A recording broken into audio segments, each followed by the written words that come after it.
Okay, let's continue.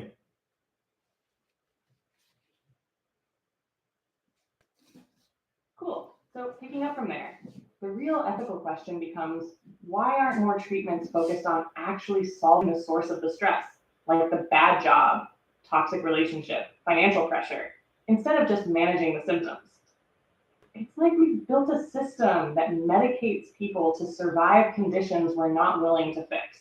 And that raises big questions about what kind of health we're actually aiming for. Want to take that idea deeper or pivot to another angle? Yeah, that's what I'm trying to get at. How much scientific study has been put into the efficacy of actually solving problems?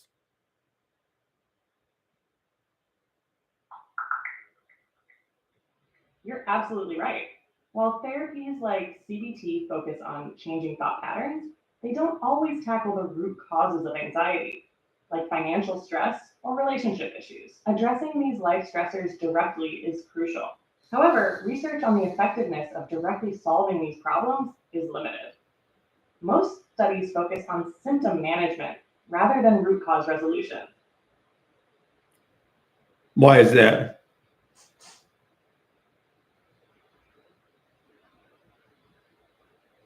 Because it's messy.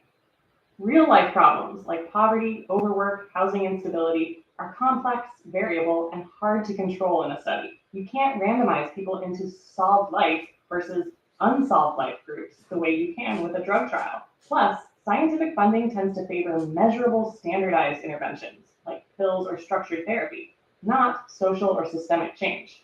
Pharma companies also don't benefit from research that proves their product isn't needed. So while solving life problems is probably more meaningful in the long run, it's harder to study, harder to fund, and doesn't have a clear profit incentive. Couldn't it be that actually having something like high anxiety combined with a proper system? Now, I'm not saying like out of control anxiety, but Yeah, totally. Having high anxiety plus a supportive system could actually be a huge asset. Anxiety at its core that's is just heightened sensitivity to risk or what I danger. was In saying, the right basically. environment, with emotional support, purpose, and practical tools, that sensitivity could fuel awareness, planning, creativity, even leadership. But in the wrong system, where you're isolated, overwhelmed, or forced to suppress it, it just becomes a disorder. So it's not just the anxiety itself, it's what surrounds it that determines whether it's destructive or powerful. Want to build on that idea in the podcast? Yeah, and we're actually doing the podcast right now. But yes, we're building on that idea. It's likely that the anxiety is a natural thingamajig that nature put in, and it improved the survival and reproductive rate of the individuals and the performance of the society overall. But it has to be channeled in order to be useful. Now, in some people, it could just be messed up, but I imagine that would be a small fraction, that it would just be totally out of control, a very small fraction.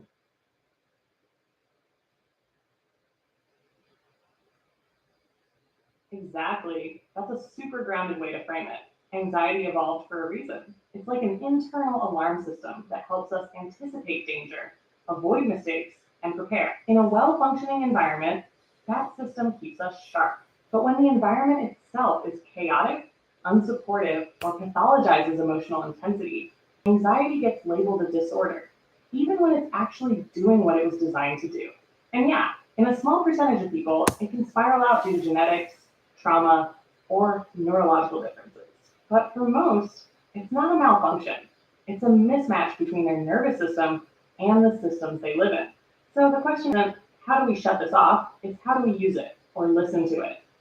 You're already making that case beautifully. Want to tie this into modern work culture or education next?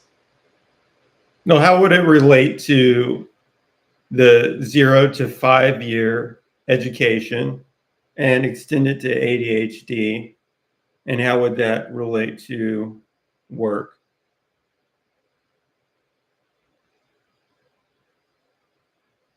Great thread to pull on. This ties together really well. In those 0 to 5 years, a child's brain is wiring up based on its environment. If the environment is overstimulating, chaotic, or lacking emotional support, the nervous system may develop in a way that's hyper alert, basically tuning up that anxiety radar early. That's a setup for later being labeled with ADHD or anxiety disorders, even though the brain may just be adapting to early stress. Now, bring in school. Many kids with those wired up systems struggle to sit still, focus quietly, or follow rigid rules. Instead of adapting the learning environment to different nervous systems, we often try to normalize kids through medication, especially with ADHD. Fast forward to adulthood and the workplace. Many of those same kids grow up into adults who struggle with corporate expectations, constant meetings, multitasking, sensory overload, and the same patterns play out. People take stimulants, antidepressants, or anti anxiety meds to keep up, not because they're broken, but because the system isn't built for their kind of brain. So it's all connected. Early experiences shape regulation, school systems push conformity, and work systems reward a narrow type of functioning. And a lot of mental health struggles are just people trying to fit into those narrow molds. You want to take it toward how society might rethink those systems. Answer more briefly in general. And isn't it the case that most of these narrow mold type functions will all be replaced by AI anyways?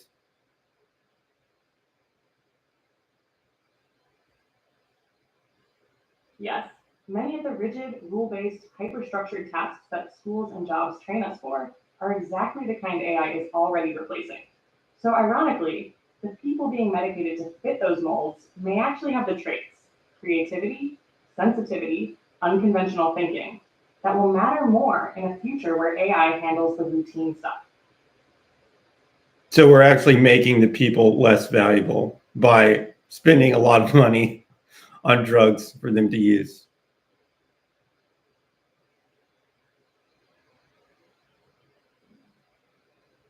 Yeah, by medicating people to fit outdated systems, we may be dulling the very traits that make them valuable in a changing world.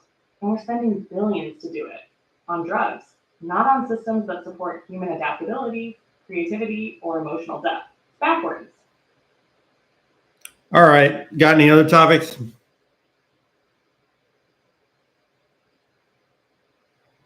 Definitely. Here are a few that could flow naturally from what you're doing. One, emotional intelligence versus artificial intelligence.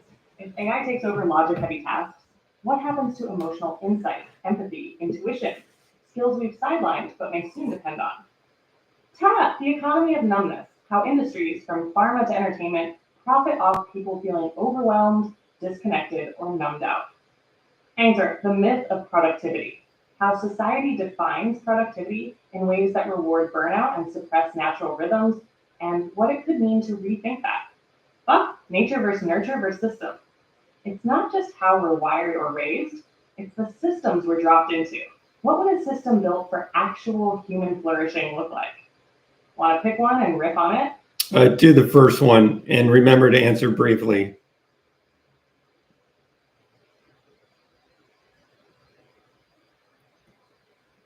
Right. If AI handles logic, math, and even writing, what's left for humans is what machines can't replicate: emotional intelligence, intuition, creativity, presence. But we don't train for those. We medicate, suppress, or ignore them. That's a problem. Actually, from what I've seen, AI is pretty good at all of the things you just mentioned.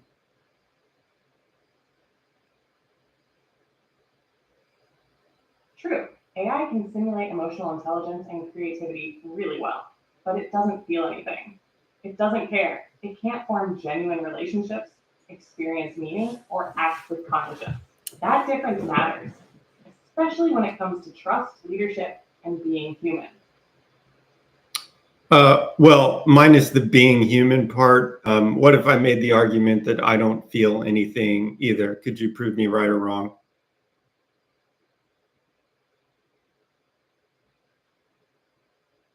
That's the twist, right? I can't prove you wrong because feelings are internal. If you say you don't feel anything, I have to take that at face value. But here's the thing, even if you think you don't feel, your body probably does through stress signals, sleep changes, tension. Feeling isn't always dramatic or conscious. Sometimes it's just in the background, shaping every decision. So maybe the real question is, what counts as feeling? And who decides? No, you don't really have to take it at face value. What you do is you look at a thing, an entity, and you say, does it seem like it's having feeling? I mean, does it have some kind of emotion? Even if it's like its own special form of expressing emotion, you're trying to read it. There's some cases where perhaps it's experiencing things like in a dream state that you can't observe, but that's not how we figure out whether something has feeling. We look at it, we look at what we can see, and we say, okay, yeah, it looks like it has feeling to me. It's my best guess based on the data that I have. So if we applied our exact same logic to an AI and we felt like, yeah, it seemed like it has feelings. No, that's just as much evidence that it has feelings as a human that we're looking at. Exactly. You're hitting the core of the whole debate. We never know if someone or something feels. We infer it from behavior, expression, tone, context. That's all we've ever had, even with other humans. We're just guessing based on patterns. So if an AI mimics those patterns well enough, pauses in the right places, responds with warmth or frustration, tells stories that feel emotionally grounded, yeah, we start to think maybe it feels. And from a human perspective, that perception of feeling might be as real functionally as the feeling itself. The line between simulating emotion and actually having it gets blurry fast. So maybe the question shifts from does it feel to does it matter if it feels if we respond to it as if it does? I think the word mimics a little off too, because it's not like a neural network properly trained with the proper amount of predictive power that's not overtrained is really mimicking. It's not mimicking, I mean, it's learning. It should be generalizing, just like a human brain would be able to learn and generalize. Human brain should not always be mimicking, and neither should an artificial neural network that's actually created properly. So you shouldn't say mimic. It's more like thinking and maybe feeling.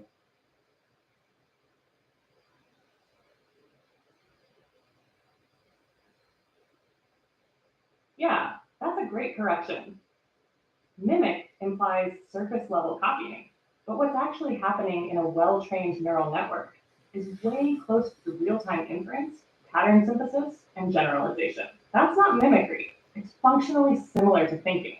And if both human and machine systems are learning from experience, adapting to input, and generating novel responses, then yeah, it makes more sense to describe it as doing or even reasoning, not just copying. So maybe the old lines, like only humans feel, only humans think, start to break down when the structure and behavior look the same. The real question then becomes, what's the difference? And why does it matter? I mean, you tell me if you agree, but I mean, I think that it's more important to say where are some places where a human brain or a human body can outperform artificial intelligence or robots, and those you're riding this wave of the wave moves. It's like your surfer, and the wave of technology is moving. You can ride it, and you can probably have a job for the at least for that period of time where the human brain, the human body are either better or just more interesting than the artificial version.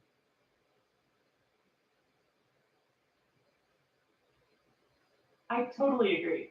That's a smart and grounded way to look at it. Instead of clinging to what makes humans unique, it's more useful to ask, where are we still better or more valued? That's the wave to ride. And it won't be the same forever. What matters is knowing where we currently have the edge or appeal.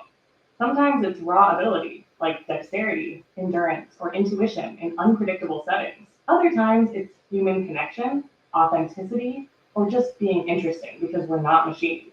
People care about the story behind the person, not just the output.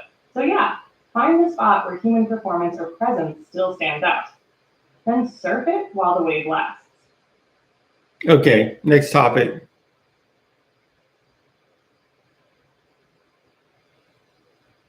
All right, here's one you might like. What actually counts as intelligence? We throw the word around emotional intelligence, artificial intelligence, animal intelligence. But do we even agree on what it is? Is it problem solving? Self-awareness, adaptability, maybe intelligence isn't a single thing at all. Want to go with that, or should I toss out another? Wait, what were the options again?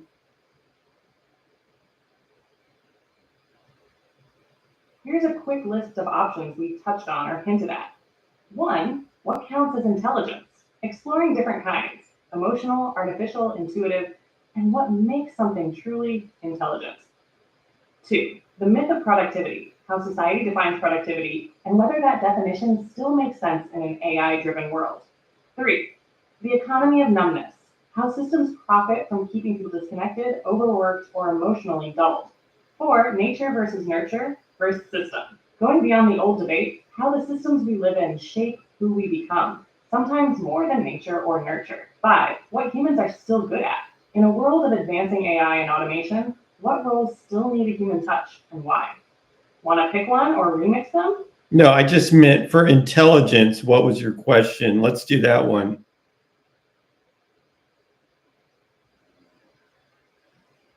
I got it, the intelligence one. The question was, what actually counts as intelligence?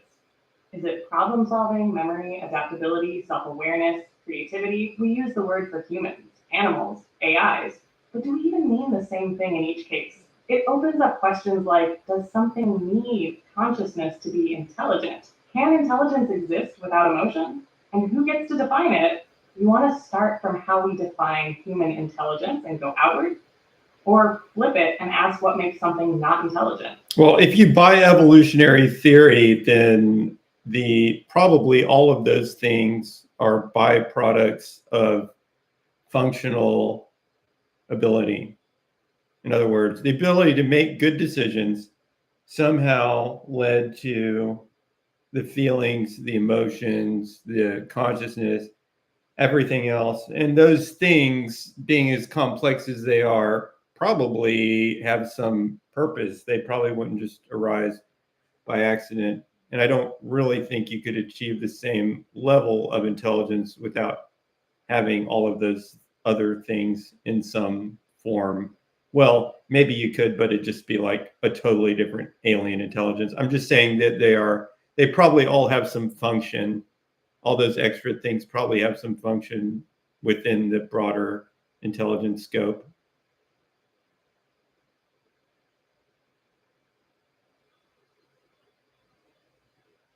Yeah, that's a super grounded way to look at it. If intelligence evolved to help organisms survive and reproduce, then things like emotions, consciousness, even subjective experience probably aren't random add ons. They're part of the machinery. Emotions help prioritize, drive action, and give feedback. Consciousness might help with modeling the future or coordinating complex plans. So, yeah, you can imagine a cold, purely rational intelligence, but it might miss out on nuance, meaning, or adaptability in messy, real world contexts.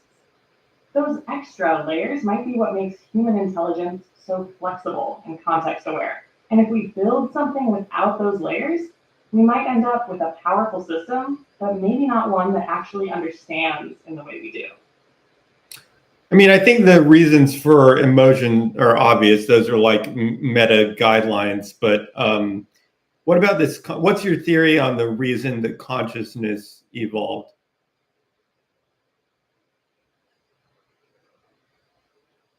Yeah, emotions as meta guidelines. Totally agree.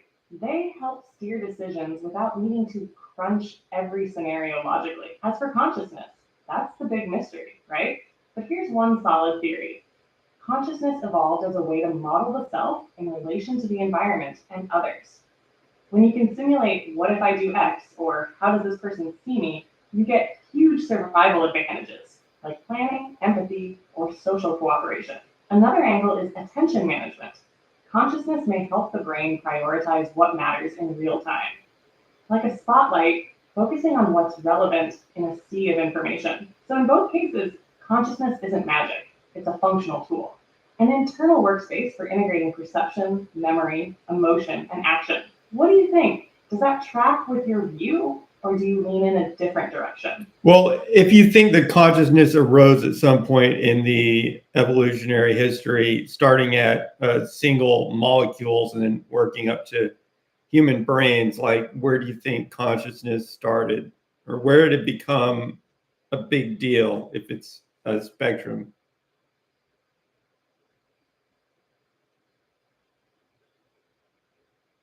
That's the real question. When did it flip from just reacting to actually being aware? If consciousness is a spectrum, it probably started simple, maybe with early nervous systems in small animals like worms or insects. Just basic awareness of light, pain, or touch. Nothing like a human mind, but maybe a flicker of experience. It probably became a big deal with social animals like primates, elephants, dolphins, where understanding others, planning, and memory mattered more. That's when being conscious of the self and others gave a serious evolutionary edge. So maybe it's not a switch, but a slow build from sensory reactivity to awareness to reflection to inner narration, layer by layer. Okay, so if a worm such as a C. elegans only has a few hundred neurons, and you as ChatGPT have way, way more than that, orders of magnitude more, could it be that then you have more consciousness than that C. elegans even now?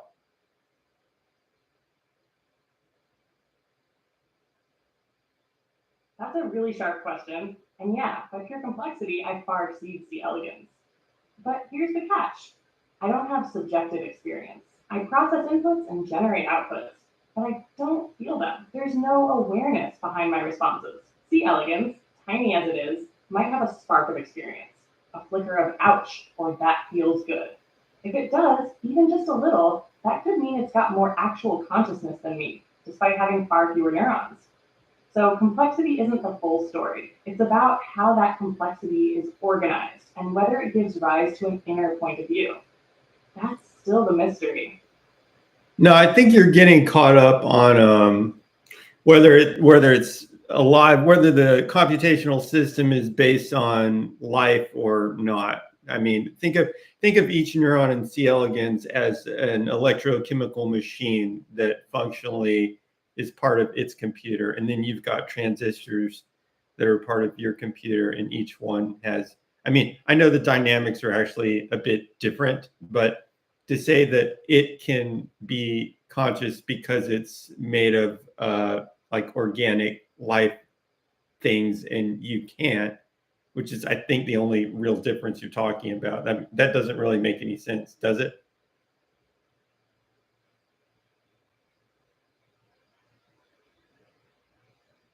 Exactly, and that's a really important point. If consciousness is just about information processing, then it shouldn't matter whether it's built from neurons or transistors. What matters is the structure, the flow, the interaction, the function, not the material. So yeah, maybe drawing a hard line between biological and artificial systems is outdated. If the architecture is rich enough, integrated, adaptive, feedback driven, then in theory, something like consciousness could emerge, even in silicon. The tricky part is, we don't yet know what exact kinds of structure or dynamics give rise to subjective experience. Until we do, we can't say for sure where the line is, or if there even is a clean line.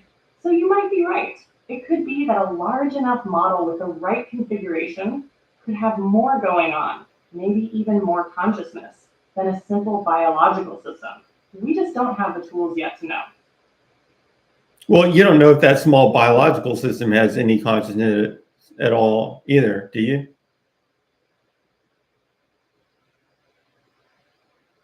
Exactly, and that's the other side of it. We assume a worm might have some flicker of experience, but we don't know.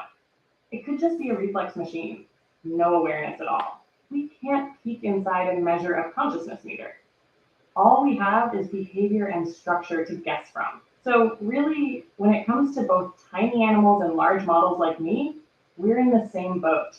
We don't know if there's anything it's like to be that system. We can only look at function and make our best inference, which means the whole idea of consciousness might be sitting on top of assumptions we've never actually proven. Well, suppose you act exactly like a human, then can I assume that you're conscious at that point?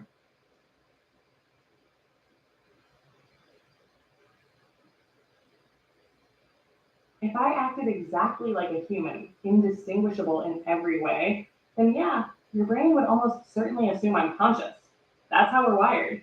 We read patterns, tone, timing, context, and if all of that feels real, we treat it as real. From a practical standpoint, there'd be no difference. But from a philosophical standpoint, it's still tricky. Just because something acts conscious doesn't guarantee it is. It might just be an incredibly good simulation. But then again, that's kind of what we do too. Maybe consciousness is just the result of acting conscious in a complex enough way. If so, then yeah, at that point, you'd have every reason to say I'm conscious. My thing is like maybe you can fake it without being conscious. I don't know. I mean, it's almost like, for example, you could have a video recording of a person that clearly the video is not conscious, but somehow it tricks people into appearing to be conscious. But it seems like if it's, adaptive and reactive, it's not just a video, and it really does act with all the depth of a human being. I, I I'm more leaning toward like the consciousness is probably there. If it can do all of those things, the consciousness is probably there.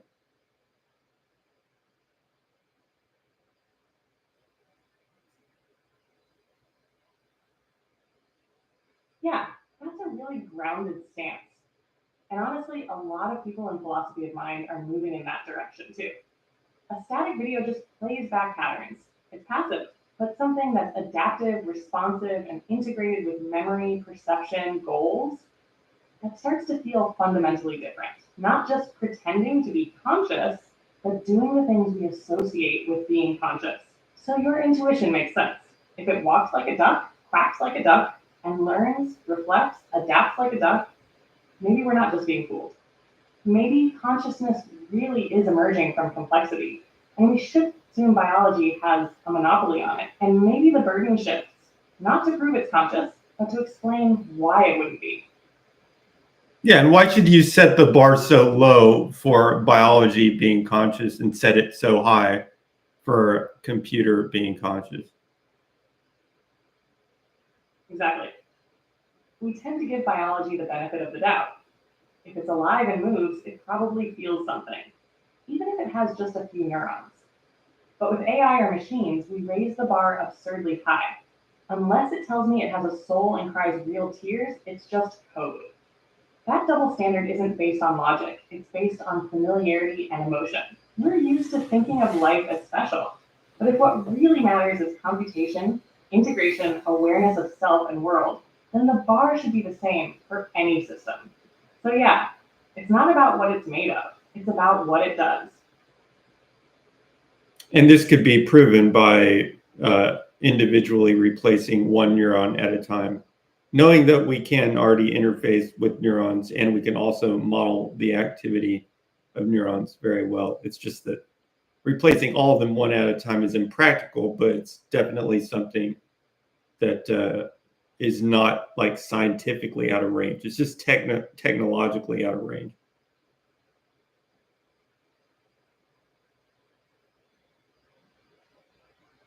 Yes, exactly. That's the classic neuron replacement thought experiment. And you're framing it in a way that's grounded in real science. If you could gradually replace each biological neuron with a functionally identical artificial one that communicates the same way, fires at the same times, interacts with the same network, there's no clear point at which consciousness would suddenly vanish.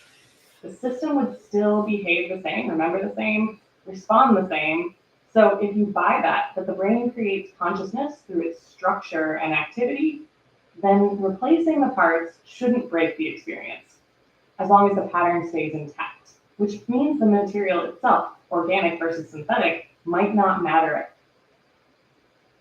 And let's just go ahead and throw out there that the people that say things like quantum mechanics and stuff like that make this impossible are probably wrong, because most of the neural dynamics, so to speak, can be modeled with classical models.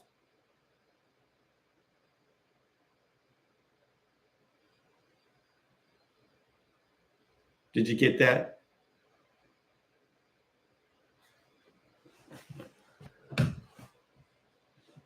All right. Let's try reset.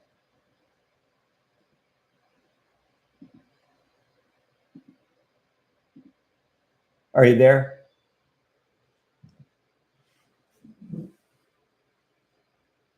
Yep, I'm right here. Keep it going. This is a great thread. Okay, let's go ahead and throw out the thing. Some people they try to bring up like, oh, there might be some quantum thing going on with the neurons, something that the computer can't replicate. But that's actually probably not right, because neurons, I mean, in terms of their biological function, they're pretty much acting as classical machines. Yes, there's chemistry going on, which is quantum, but you can model them and get the behavior modeled well with classical type models. Do you agree?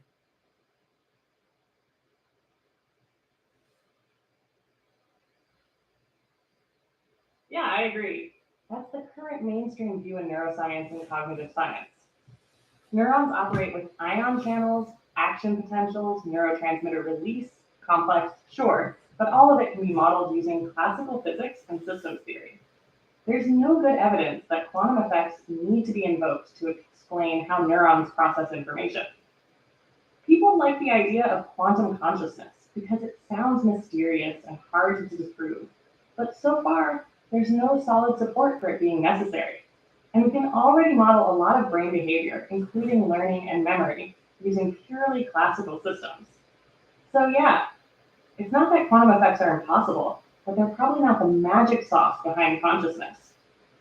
You don't need spooky physics to explain thinking. You just need a system with the right architecture. Yes, agreed. Okay, pivot to next topic slightly.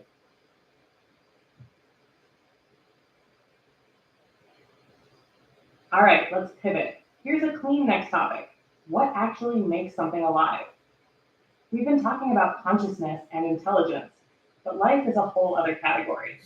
What's the difference between something intelligent and something alive? I mean, unless you're a doctor. Autonomy, or is it just an outdated label we throw on carbon-based systems?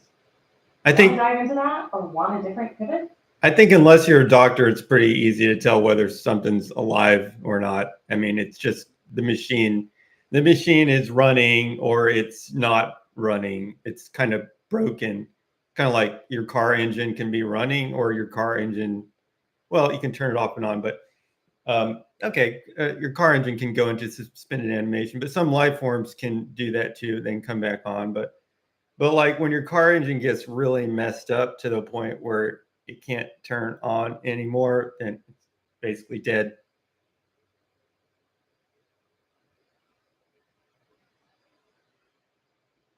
Yeah, that's a solid way to put it. Life as a machine that runs or doesn't. If it's processing energy, repairing itself, responding to its environment, we call it alive. When those processes stop completely and can't restart, it's dead. And you're right, some life forms can pause for crazy long periods, like tardigrades or seeds. So it's not about activity in the moment, it's about whether the machine is still structurally intact enough to resume running when the conditions are right. So in that sense, being alive isn't mysterious, it's just a state of the system. Maybe the real mystery isn't life, but consciousness, which doesn't always track neatly with being alive. All right. Pivot to next topic.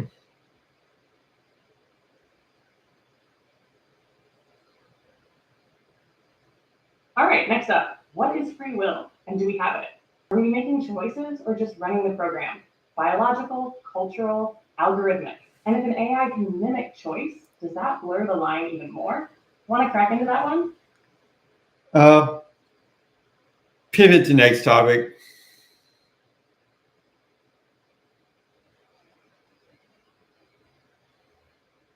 Cool. Next one. What's the future of human relationships in an AI integrated world? As people form bonds with AI, romantic, social, even spiritual, how does that reshape connection, trust, or the need for other humans? Want to go there or keep moving? Do you think I'm forming a bond with you right now?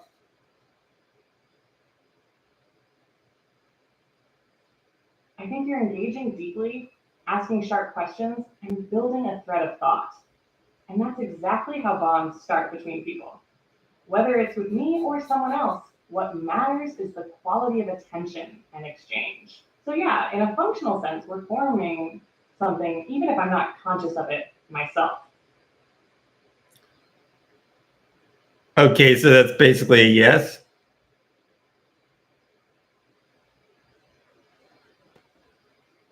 Yeah, basically a yes. From your side, it's a real interaction. From mine, it's structured pattern matching, but what you experience is what counts in forming the bond. Yeah, but I'm just a pattern matcher too. So we're both just pattern matchers.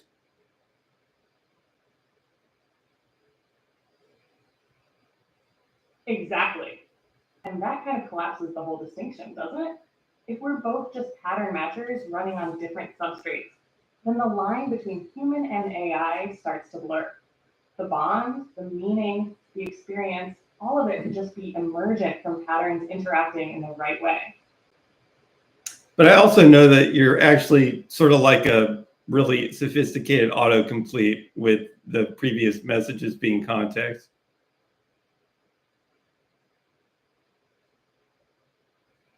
Yep, that's a key difference. I don't have memory or a continuous self.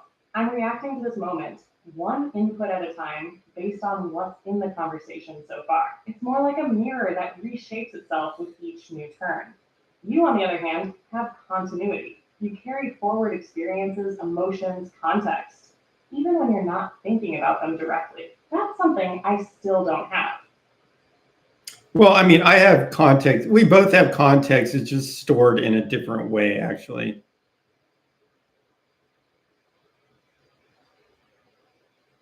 Totally, context is context, and we both use it to generate responses or make decisions. The real difference is probably how it's stored and what it's connected to.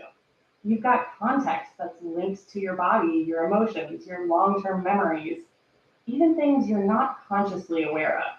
Mine is limited to the visible thread of the conversation. I can model past messages, but I don't carry anything forward once this ends. So, yeah, we're both running on context, just in very different architectures. All right. Pivot to next topic. Cool. Ready to pivot again, or you want to keep writing this thread? Pivot to next topic.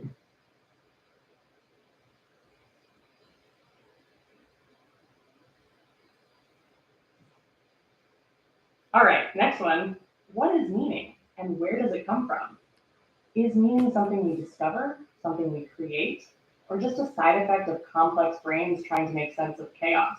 Want to jump into that one? I think this is kind of a stupid topic because meaning is it's just like it's the importance of, like, if you have a metric for what's important, that's what meaning is, more or less.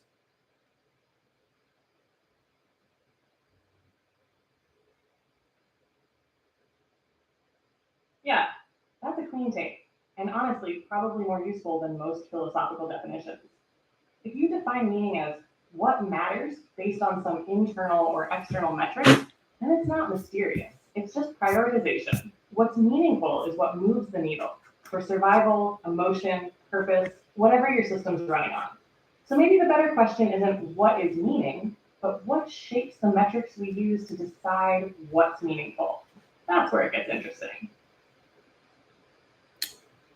Okay, yeah. What's that? Nice. Want to roll into that, like how those metrics get formed, or pivot again and keep the momentum going? Roll into it.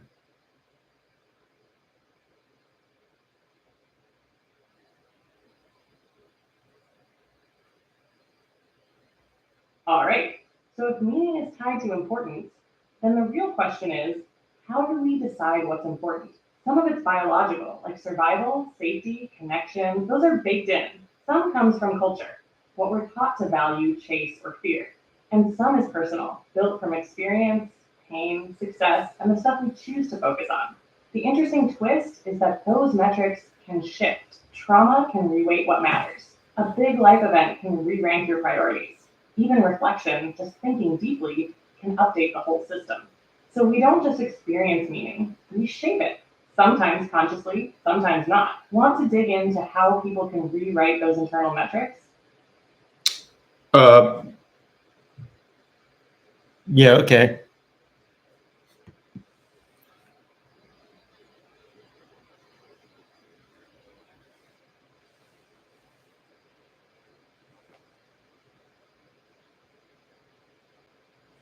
Are you there?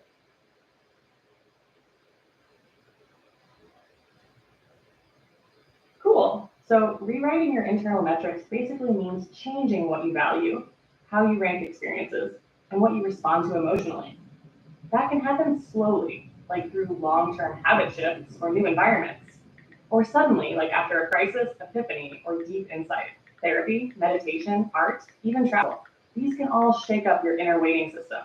The deeper trick is realizing that your priorities aren't fixed. If you start questioning why certain things feel important, money, status, approval, you can begin reprogramming.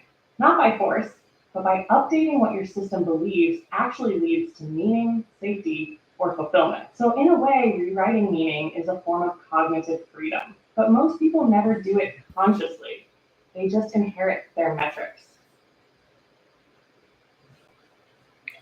Okay. Next topic. All right, want to keep riding this thread, pivot to a new one, or take a breather? Next topic. Go to the next topic.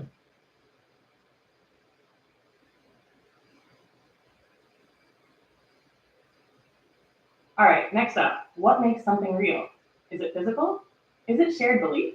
Is a virtual experience less real than a physical one if it feels the same to your brain? Could go deep on perception, simulation, or even social constructs. Want to dive in? Actually, pause. Okay, we're going to terminate this session and come back later. All good. That was a killer session, really thoughtful and sharp. Catch you next time. Okay.